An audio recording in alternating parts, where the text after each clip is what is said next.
के तपाईहरुलाई त्रिरत्न के हुन् थाहा छ त? हामी बोट भाषामा यसलाई कुञ्चुक्सुम भनेर भनिन्छौँ। के तपाईहरुलाई थाहा छ त कुञ्चुक्सुम अथवा त्रिरत्न के हुन्? यदि थाहा छैन पनि म तपाईहरुलाई बताउने छु।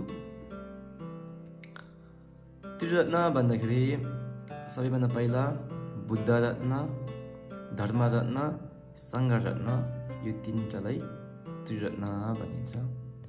अथवा बोध भाषामा सांघे कुञ्चुक, छे कुञ्चुक, घिदिन कुञ्चुक भनेर हामीले बुझ्ने गर्छौँ। त्यसैले गर्दा जबसम्म तपाईँ हामी यो त्रिरत्नमा शरणगमन अथवा शरणमा जाँदैनौँ तबसम्म तपाईँ हामी जेन्युइन बुद्धिस्ट अथवा बौद्ध मार्गीय असल बौद्ध मार्गीय बन्न सक्दैनौँ।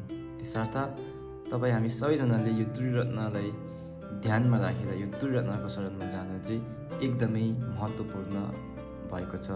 धन्यवाद।